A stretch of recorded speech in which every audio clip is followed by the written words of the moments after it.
was a full circle, but I always knew I was going to get hit. I knew when my opportunity came, I couldn't let it slip away. And I just, tonight still composed, took my time to just have fun in it. Africa, congratulations on the win. Thank you. I wanted to know, which fight would be more satisfying for you to get? Would it be Haney or would it be Teofimo Lopez? Teofimo Lopez.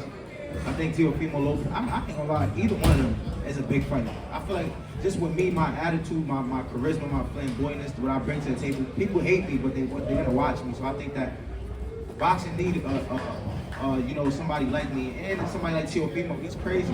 So both of us will go for a great build up. We both can fight. We both young in our prime, and I think it'll be dope. And there's a storyline behind it. So I think that's a big fight. Me and Devin Haney's also a big fight. We got history together. So these are all big fights that's gonna happen in the near future. We all in our primes, and sooner or later we gotta show who's really the best.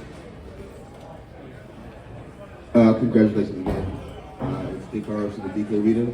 So, how did it feel just to have workload so heavy in your corner today? I knew once I brought the championship back home, like New York was gonna, show up. We had all type of people. I was looking at the crowd like, damn, I didn't even know like it was gonna be like this. It was like people that didn't know would showed up.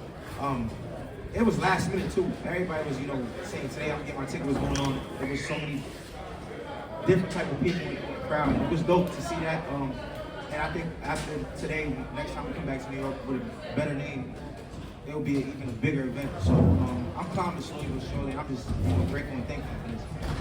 Okay. You come through the Cops and Kids program. Tell us about that program and the people in that program and how they've had an influence on you up until this point. I feel like I'm the living proof of the Cops and Kids program. The program is meant. Pat Roos and Teddy Atlas started it years ago, and it was meant to take a young kid out the street, take them from anything that could be negative, and make them put their time into something positive. I was a kid that I didn't want to be a boxer. I just seen Floyd Mayweather talking shit to Big Show, and I was like, oh, that's cool.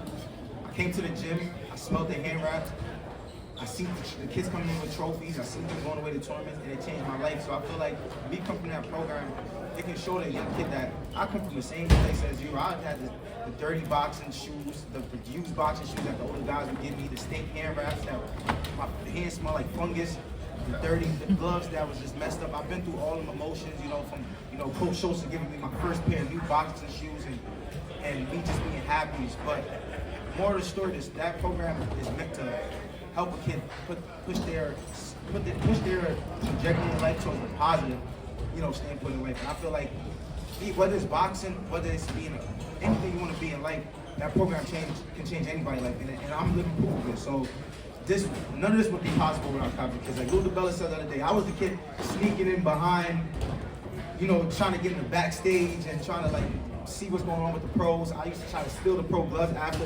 the fight. So it's a full circle moment for me.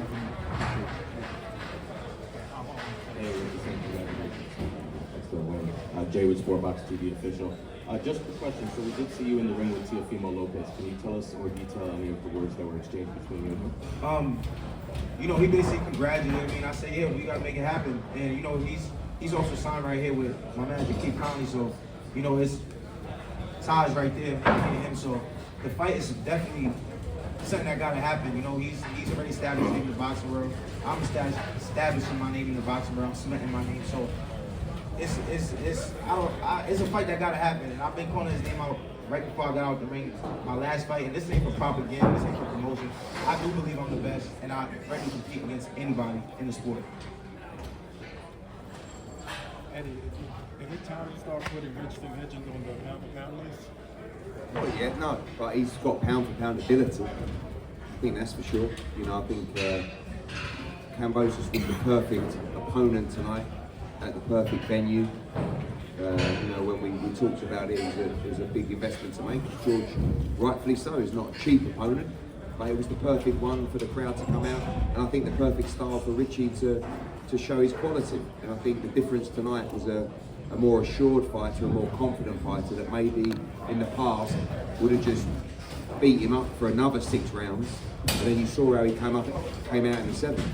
Real aggressive, pushed him back, walked him down and beat him up and got the stoppage, and that's the difference Really, once people see 6-round domination, they don't want to see another 6-round domination.